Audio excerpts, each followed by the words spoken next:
स्वागत है आप सभी का एक बार फिर से मनी केम क्लासेस में। और हम लोग आज कंटिन्यू कर रहे हैं भाई अपनी इलेक्ट्रोकेमिस्ट्री को। तो हम लोग इलेक्ट्रोकेमिस्ट्री के यार कितने लेक्चर पढ़ चुके हैं? हम लोग लेक्चर पढ़ चुके हैं 17। ठीक है, ध्यान दीजिएगा सारी बातों पे। हम लोग लेक्चर कितने पढ़ चुके हैं? 17 लेक्चर पढ़ चुके हैं। और लास्ट लेक्चर में जो भी बातें की वो सारी की सारी बातें किससे रिलेटेड थी? वो सारी की सारी बातें रिलेटेड थी हमारे इलेक्ट्रोलाइटिक सेल एंड इलेक्ट्रोलिसिस से।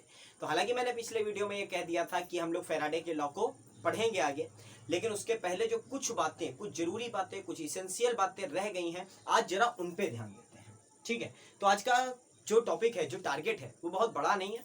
हम लोग बस 2 टॉपिक पढ़ने वाले हैं। पहला टॉपिक हम लोग पढ़ेंगे कि वो फैक्टर्स जो कि अफेक्ट करते हैं किसे? इलेक्ट्रोलिसिस को। ठीक है, वो फैक्टर्स जो कि अफेक्ट करेंगे किसको? इलेक्ट्रोलिसिस को। और दूसरे नंबर पे पढ़ेंगे हम लोगों ने जैसे जो हमारा इलेक्ट्रोकेमिकल सेल था, तो उसका हम लोगों ने रिप्रेजेंटेशन पढ़ा था। तो आगे हम लोग क्या पढ़ेंगे? इलेक्ट्रोलाइटिक सेल का हम लोग रिप्रेजेंटेशन पढ़ेंगे। ठीक है, बस इतना सा करना है हम लोगों को। तो चलो भाई, इलेक्ट्रोलिसिस याद है ना सबको? क्या होती है इलेक्ट्रोलिसिस? जब भी किसी इलेक्ट्रोलाइटिक सोल्यूशन से, ध्यान से सुनो बात को, जब भी किसी इलेक्ट्रोलाइटिक सोल्यूशन से हम लोग इलेक्ट्रिसिटी को पास करते हैं तो क्या होता है? तो उसमें केमिकल चेंज आते हैं और इस प्रोसेस को हम लोग इलेक्ट्रोलिसिस कहते हैं। बेसिकली हम लोग क्या कर रहे थे? हम लोगों ने, याद करिए, ये पढ़ा लास्ट लेक्चर में। क्या पढ़ा? कि हमारे पास में कुछ ऐसा होता है, ठीक है, जिसके अंदर हम लोगों ने 2 इलेक्ट्रोड डाले भाई। 2 इलेक्ट्रोड कौन कौन से डाले? प्लेटिनम के इलेक्ट्रोड लगाने का रीजन मैंने बताया था, क्योंकि प्लेटिनम किसी से भी रिएक्ट नहीं करता। और हम ये कह सकते हैं कि इसको नाम क्या दिया जाता है? इसे इनर्ट बोल देते हैं। ठीक है, जैसे इनर्ट गैस होती है वैसे ही इनर्ट इलेक्ट्रोड होता है। इसकी जगह पर और कौन सा था? प्लेटिनम के नीचे सोना था, लेकिन उसका यूज नहीं किया जाता। ठीक है, तो उसके बाद में हम लोगों ने क्या पढ़ा कि भाई इसको क्या करते हैं? प्लस से जोड़ देते हैं और इसको माइनस से जोड़ देते हैं। ये प्लस हो गया और ये माइनस हो गया। प्लस वाला अपने आप ही क्या हो जाता है? एनोड हो जाता है। और माइनस वाला अपने आप ही क्या हो जाता है? कैथोड हो जाता है। दैट्स इट, हम लोगों ने ये पढ़ा। और इसके अंदर क्या भरा हुआ होता है? इसके अंदर भरा हुआ होता है हमारा, क्या भरा हुआ होता है? इसके अंदर भरा हुआ होता है इलेक्ट्रोलाइट। सारी बातें याद आ गई? ठीक है, यहाँ पे लास्ट लेक्चर को हम लोगों ने क्या किया था? खत्म किया था। तो चलो भाई, आज के लेक्चर को यहाँ से हम लोग क्या करते हैं? आगे बढ़ाते हैं। तो यहाँ से आगे बढ़ाने पर करना क्या है? हमें देखना कि वो कौन से फैक्टर हैं जो कि इस प्रोसेस को क्या करते होंगे? जो इस प्रोसेस को इफेक्ट करते होंगे। तो भाई साहब, पहला जो प्रोसेस आएगा, बहुत ध्यान से समझिएगा बातों को। अगर हल्का सा भी ध्यान इधर उधर गया तो आपका टॉपिक स्प्लिट हो जाएगा।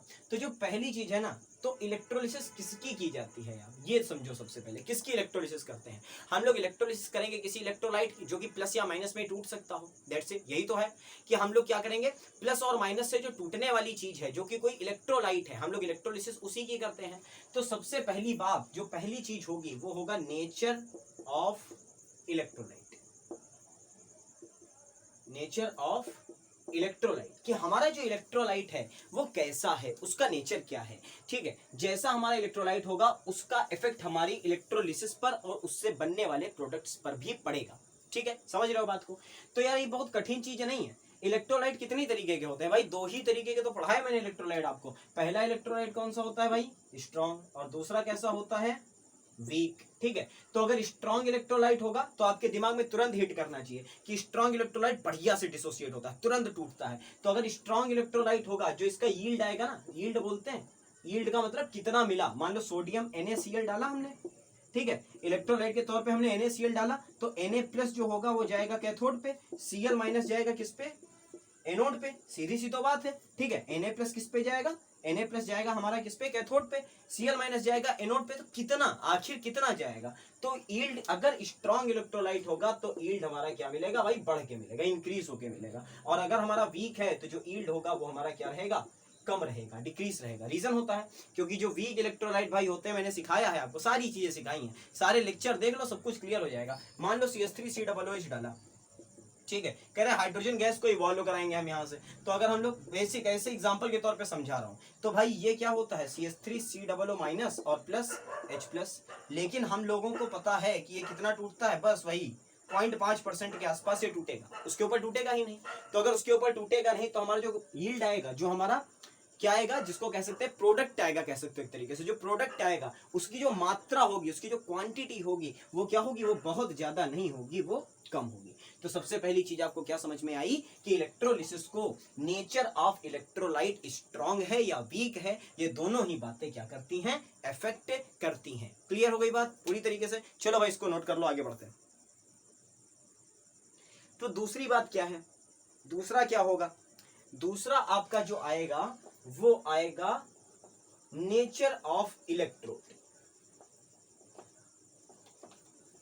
क्या आएगा, नेचर ऑफ इलेक्ट्रोड। बहुत ध्यान से समझिए बातों को, आसानी से समझ जाएंगे। नेचर ऑफ इलेक्ट्रोड,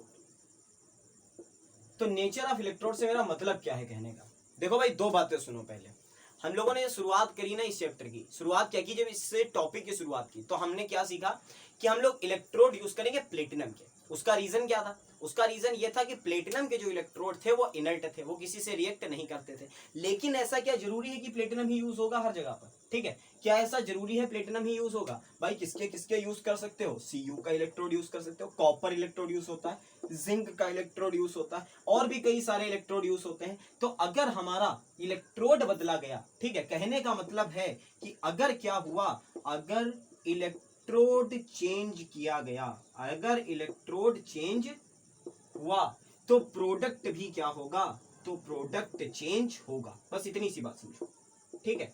और यहां पर मैं भी लिख लो, हो भी सकता है और नहीं भी हो सकता है, कोई जरूरी नहीं है कि बस चेंज किया तो हो गया, ठीक है। ये कब पता चलेगा, जब हम लोग आगे की चीज, जब इलेक्ट्रोलिसिस को पढ़ेंगे, किसके बेसिस पे, किसके बिहाफ पे पढ़ेंगे, जब हम लोग पढ़ेंगे इसको इलेक्ट्रोकेमिकल सीरीज के बिहाफ पे पढ़ेंगे, तब पता चलेगा कि कौन सा इलेक्ट्रोड लगाने पर क्या फर्क पड़ सकता है किसी भी प्रोडक्ट में। बस इतनी बात अभी समझनी है कि भाई प्लेटिनम की जगह पर अगर इलेक्ट्रोड बदलते हैं, प्लेटिनम की जगह पर अगर इलेक्ट्रोड बदलते हैं तो क्या हो सकता है, तो भाई वहां पर प्रोडक्ट फॉर्मेशन में बदलाव पॉसिबल है।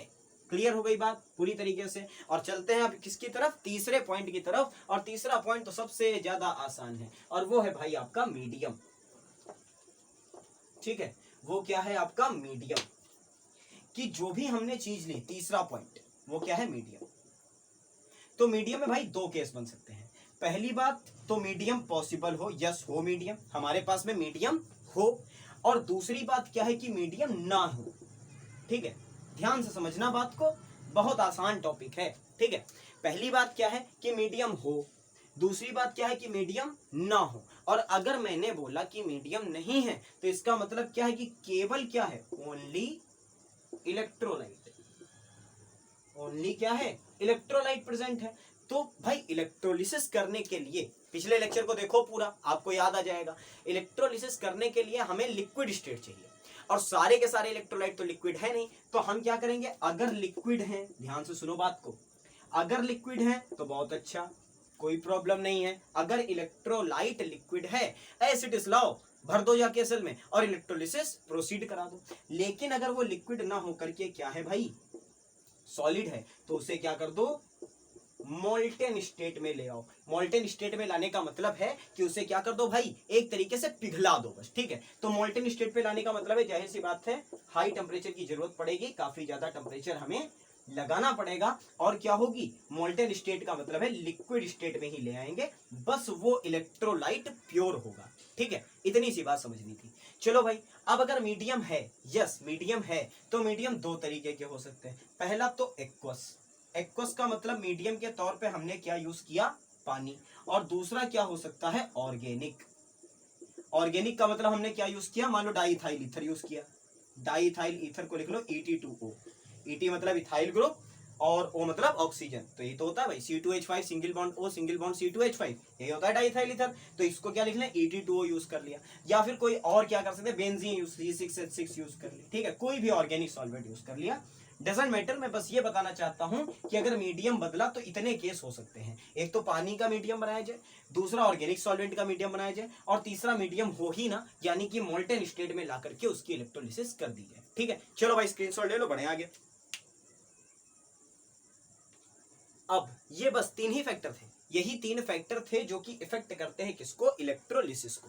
तो हमारा जो अगला टॉपिक होगा, हेडिंग डालिए, बहुत जल्दी जल्दी पढ़ा रहा हूं ना, ठीक है ठीक है, कोई दिक्कत नहीं, आराम से पढ़ो, आराम से पढ़ो, इसको नोट कर लो, इसको देख लो, इसको अपने दिमाग में बैठा लो। अगर कोई दिक्कत होती है तो यार कमेंट बॉक्स खाली पड़ा रहता है, कमेंट बॉक्स में कमेंट करो आकर के क्वेश्चंस को, डन सर, हो गया सर, अच्छा है सर, बहुत अच्छा लगता है ऐसे कमेंट्स आते हैं। लेकिन और अच्छा लगेगा कि अगर कमेंट्स में आप क्वेश्चन पूछो जो आपको नहीं समझ में आया तो, ठीक है। तो चलिए भाई अगली हेडिंग डालिए सभी लोग अपनी कॉपी पर, रिप्रेजेंटेशन ऑफ इलेक्ट्रोलाइटिक सेल। क्या हेडिंग पड़ेगी? Representation of electrolytic cell. जैसे हम लोगों ने इलेक्ट्रोकेमिकल सेल को रिप्रेजेंट किया था, सिमिलर वे में हम लोग क्या करेंगे? इलेक्ट्रोलाइटिक सेल को भी रिप्रेजेंट करेंगे। तो हेडिंग पढ़नी चाहिए रिप्रेजेंटेशन ऑफ इलेक्ट्रोलाइटिक सेल। तो इसको पढ़ने के पहले आपको इलेक्ट्रोकेमिकल सेल का रिप्रेजेंटेशन मैं याद दिलाना चाहूंगा, ठीक है? अगर वो आपको याद आ गया तो ये थोड़ा सा आपके लिए क्या हो जाएगा? आसान हो जाएगा। तो चलो भाई देखते हैं क्या था। अगर हम लोग इलेक्ट्रोकेमिकल सेल की बात करें तो याद होगा सभी को, हम लोग लिखते थे anode, then salt bridge, then cathode. बस इतना ही तो था। क्या एनोड पहले लिखते थे, जहां पर एनोड का जो हमने जो रॉड डाली थी, वो जो रॉड होती थी वो, फिर जो आयन फर्निश होता था वो, उसकी कंसंट्रेशन, देन सॉल्ट ब्रिज, उसके बाद में जो कैथोड में आयन ऑलरेडी प्रेजेंट होते थे वो, और उसके बाद में जो कैथोड पे फर्निश होता था सॉलिड स्टेट में वो, और जो एक्वस होता था उसकी कंसंट्रेशन ले लेते थे। यही तो करते थे, सभी को याद आ गया ना? और सॉल्ट ब्रिज को कैसे दिखाते थे? इन दो डंडी से दिखाते थे। ये दो डंडी मतलब क्या होता था? Salt bridge. अब आप लोग बताओ, क्या इलेक्ट्रोलाइटिक सेल में कहीं भी सॉल्ट ब्रिज की जरूरत है? तो कहोगे नो सर, सॉल्ट ब्रिज की जरूरत तो नहीं है। तो सॉल्ट ब्रिज को हटाना पड़ेगा हमें। ये हट गया सॉल्ट ब्रिज, लेकिन प्रोसीड उसी तरीके से करेंगे। पहले जो लेफ्ट हैंड साइड होगी वहां क्या लिखा जाएगा? एनोड। जो राइट हैंड साइड होगी वहां क्या लिखा जाएगा भाई? वहां लिखा जाएगा कैथोड। तो देखो भाई, बहुत अच्छा सा रिप्रेजेंटेशन है। जनरलाइजेशन निकाल दोगे तो काम खत्म हो जाएगा। सबसे पहले क्या लिखेंगे? एनोड। सबसे पहले क्या लिखेंगे? एनोड, और उसके साथ ही लिखेंगे एनोड प्रोडक्ट। Anode product. अच्छा, उधर क्या होगा? उधर लिखेंगे कैथोड प्रोडक्ट पहले, जैसे वहां पर लिखते थे ना, जिसकी कंसंट्रेशन होती थी वो पहले होता था और जो सॉलिड होता था वो बाद में होता था। जबकि यहाँ पर जो सॉलिड होता था वो पहले होता था और जो एक्वस होता था वो बाद में होता था। तो यहाँ पर लिखेंगे कैथोड का जो प्रोडक्ट हो।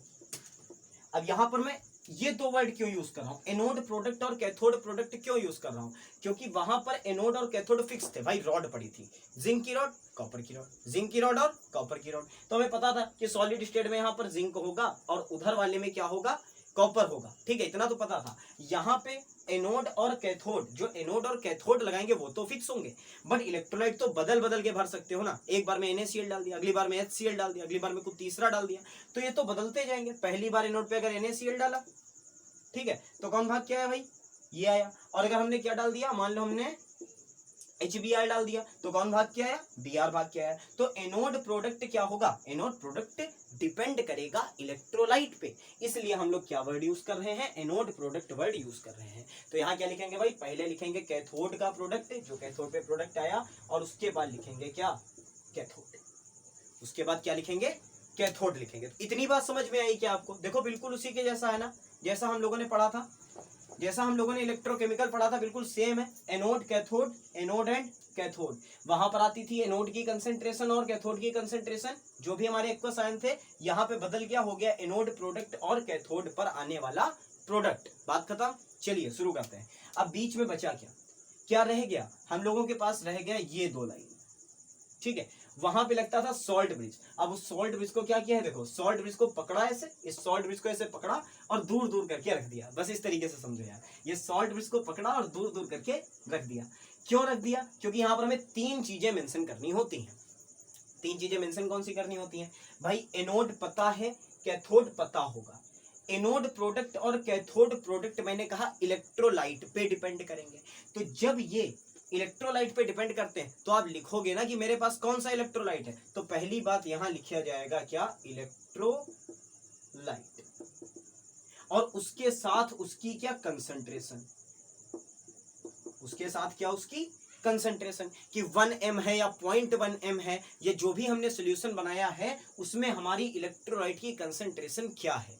यहां पे एक बात ध्यान दीजिएगा, अगर आपके पास क्या है? मोल्टेन स्टेट है, मोल्टेन स्टेट का मतलब पिघली हुई स्टेट, तो कंसंट्रेशन का कोई भी काम नहीं है। तो बस सीधी बात लिख लो, कंसंट्रेशन का काम नहीं है भाई। सीधी सी बात है, जब आपने एक प्योर चीज डाली है तो कंसंट्रेशन के लिए क्यों परेशान हो रहे हो? अगर जितना भी डाला है 100% कंसंट्रेशन है ना उसकी, तो मान लो क्या किए, जो भी भरा सबका सब ला करके HCl भी भर दिया, सारा का सारा HCl भर दिया, तो जब उसके अंदर कुछ है ही नहीं, तो उसके अंदर केवल एक चीज है, तो कंसंट्रेशन का तो कोई मतलब नहीं बनता ना। तो बस इतना याद रखना कि मोल्टेन स्टेट में कंसंट्रेशन का काम नहीं है। अब अगर हमारे पास में क्या हो, यहाँ पे लिखेंगे हम लोग मोल्टेन स्टेट या क्या लिखेंगे सोल्यूशन। सोल्यूशन का मतलब समझे, मीडियम कह लो, ये लो मीडियम। क्या लिखेंगे, या तो मोल्टेन स्टेट या फिर मीडियम। मीडियम एक्वस होगा तो एक्वस, नहीं तो जो दिया होगा वो लिखेंगे। और मोल्टेन स्टेट है तो मोल्टेन मेंशन कर देंगे। मोल्टेन मेंशन करेंगे तो कंसंट्रेशन हट जाएगी, और अगर मोल्टेन मेंशन करेंगे तो एक चीज बढ़ जाएगी, दैट इज योर टेम्परेचर।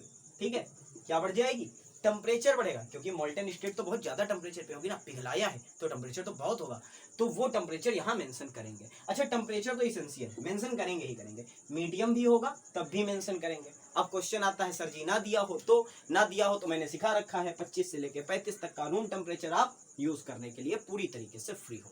ठीक है, चलो सारी बातें हो गई। इसका जरा क्या ले लो, स्क्रीनशॉट ले लो और आगे बढ़ते हैं।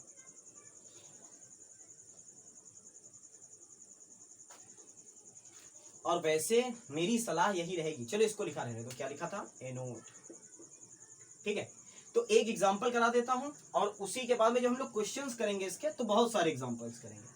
तो अगर मैं अभी एग्जांपल्स कई सारे कराऊंगा तो पता लगा एक वीडियो में केवल रिप्रेजेंटेशन चल रहा है। ठीक है, तो थोड़ी सी प्रॉब्लम होगी, इसलिए अभी क्या कर लो, अभी इन सब चीजों को, ये थ्योरी पार्ट है, इसको अपने दिमाग में बनाते रहो। जिस दिन थ्योरी पार्ट खत्म होगा, परेशान मत होना भाई मेरे, जिस दिन थ्योरी पार्ट खत्म होगा मैं 2 लेक्चर कम से कम डालूंगा जिसमें न्यूमेरिकल होंगे, आपके हर तरीके का न्यूमेरिकल। बीच में भी करवाता जा रहा हूँ, लेकिन बीच में वो करवा रहा हूँ जो कि आपके प्रीवियस ईयर्स में आए हुए हैं, उनको भी ढूंढूंगा, वो भी करवाऊंगा, और जो भी हमारे इसेंशियल है, जो जरूरी है, मैं वो भी करवाऊंगा। ठीक है, तो उस बात पे निश्चिंत रहो। चलो एक सेल बना लेते हैं अपना, जो हम लोगों ने कर लिया था। ठीक है, क्या कर लेते हैं, ये बनाया एक इलेक्ट्रोड, ये बनाया दूसरा इलेक्ट्रोड, मान लेते हैं प्लेटिनम का, ये प्लेटिनम, ये प्लेटिनम। इसको किससे जोड़ दिया, मान लो प्लस से, और इसको जोड़ दिया मैंने माइनस से। तो ये हो गया हमारा क्या, कैथोड, और ये हो गया हमारा, ये क्या हो गया, एनोड। समझ में आता है सारी चीजें। अब इसके अंदर कल क्या भरा था भाई, कल भरा था HCl। आज बदल दो कुछ, क्या भर दें, आज भर दें KCl। क्या भर दिया, HCl की जगह भर दिया KCl। तो आप बताओ क्या होगा भाई। ठीक है, कैसे रिप्रेजेंट करेंगे इसको, और मान लेते हैं KCl कैसा लिया, मोल्टेन लिया। कल लिया था एक्वस, आज ले लेते हैं मोल्टेन। ठीक है, कल एक्वस लिया था, आज मोल्टेन ले लेते हैं। तो इसका क्या करें भाई, इसका रिप्रेजेंटेशन कैसे करोगे इस वे में, तो देखो क्या करेंगे, प्लेटिनम के ही एनोड, दिख रहा है सबको, हाँ दिख रहा है, ठीक है, प्लेटिनम का एनोड और प्लेटिनम का कैथोड। बहुत ध्यान से समझना, फॉन्ट क्लियर है, प्लेटिनम का एनोड और प्लेटिनम का ही क्या है, कैथोड। ठीक है, ये आ गया और ये आ गया। ठीक है, चलो भाई बीच में जो है वो लिख लो, फिर ये फाइंड करेंगे, कॉमा लगा लो, यहाँ कॉमा लगते हैं, यहाँ पे कॉमा। ठीक है, बस बात खत्म। ये वाले पीटी से मत कंफ्यूज होना, ये वाला पीटी हटाओ, चलो इसको इधर लिखो, ये पीटी आ जाओ इधर भाई, किनारे आ जाओ। ठीक है, ये पीटी यहाँ गए, तो ये वाला पीटी किसका, चलो यहाँ बना लो, क्या बना लो, ये प्लस बना लो, ये प्लस वाला है, और ये कौन सा है, ये माइनस वाला है। ठीक है, तो पता चल गया कि ये वाला प्लेटिनम एनोड है, ये वाला प्लेटिनम कैथोड है। चलो अब आसान हो गया आपके लिए। अब क्या भरा है, देखो मोल्टेन भरा है, तो यहाँ भरेंगे मोल्टेन। ठीक है, इलेक्ट्रोलाइट क्या है, वो है हमारा KCl। अब कंसंट्रेशन की क्या कोई जरूरत है, खुद बताओ, कंसंट्रेशन की कोई जरूरत है, KCl ही तो भरा है पूरा का पूरा मोल्टेन, तो खत्म हो गया। यहाँ पर टेम्परेचर क्या कर दो, हाई, टेम्परेचर भर दिया हाई।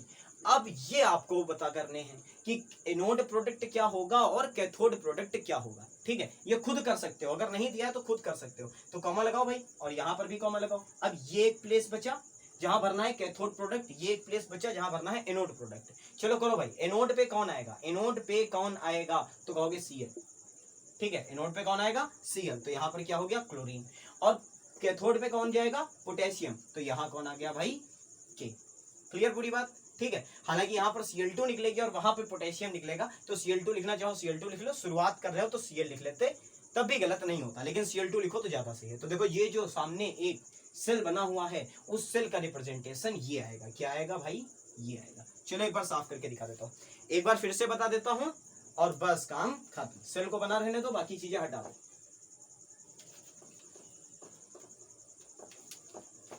चलो अब करते हैं, जगह हो गई अच्छी अच्छी, और अब इस पे साफ साफ दिखेगा। क्या करते हैं, चलो कुछ बदल देते हैं, KCl की जगह क्या कर दूं, KCl की जगह कर दूं NaCl कह देता हूं। अब बताओ क्या होगा, ठीक है, दिख रहा है ना ये, तो देखो भाई क्या करना है, हमें लेना है एनोड एंड कैथोड। अब देखो कुछ नहीं लिखूंगा फॉर्मूला, डायरेक्ट लिखूंगा। तो क्या लिखा, पीटी और पीटी, बीच में क्या बना लिया, ये यहाँ लगाया कॉमा, यहाँ लगाया कॉमा, बात खत्म।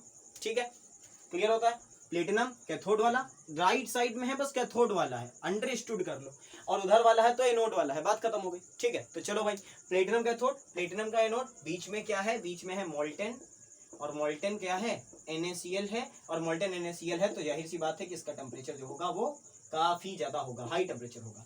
अब बताओ यहाँ पे क्या आएगा, यहाँ पे आएगा कह दोगे सर Cl2, और यहाँ पर क्या आएगा, यहाँ पर आएगा आपका Na। क्लियर, तो ये हो गया रिप्रेजेंटेशन, बात खत्म। मेरे हिसाब से आपके सारे डाउट पूरी तरीके से क्लियर हो गए होंगे। अगर कोई डाउट रहता है तो कमेंट बॉक्स में कमेंट करिए, मैं आपके डाउट्स को क्लियर करूंगा। और अगले वीडियो में मिलता हूं आपसे किनके साथ में, फैराडेस लॉज फॉर इलेक्ट्रोलिसिस के साथ ही मिलूंगा, 100% श्योर। बीच में कोई लेक्चर नहीं आएगा। कई सारे बच्चे परेशान होते हैं मुझसे इस बात को लेकर के, क्लास में भी जब पढ़ाता हूं तब भी यही होता है कि पढ़ाने को कुछ कहता हूं और पढ़ाने कुछ रखता हूं। ठीक है, तो हम लोग अगले वीडियो में 100% श्योर मिलेंगे फैराडेस लॉस ऑफ इलेक्ट्रोलिसिस के साथ। तो तब तक के लिए क्या करते रहिए भाई, रिवाइज करते रहिए। वीडियोस अच्छे लग रहे हो तो इनको शेयर जरूर करिए। ठीक है, धीरे धीरे सारे इंतजाम कर रहा हूँ। पहले बोर्ड गड़बड़ था, फिर बोर्ड सही हुआ, फिर बैकग्राउंड गड़बड़ था, फिर बैकग्राउंड सही हुआ। ठीक है, आज माइक भी है, तो सारी चीज़ें धीरे धीरे इकट्ठा हो रही हैं आपके लिए। बहुत जल्द मिलता हूँ आपसे अगली वीडियो में, तब तक के लिए थैंक यू सो मच।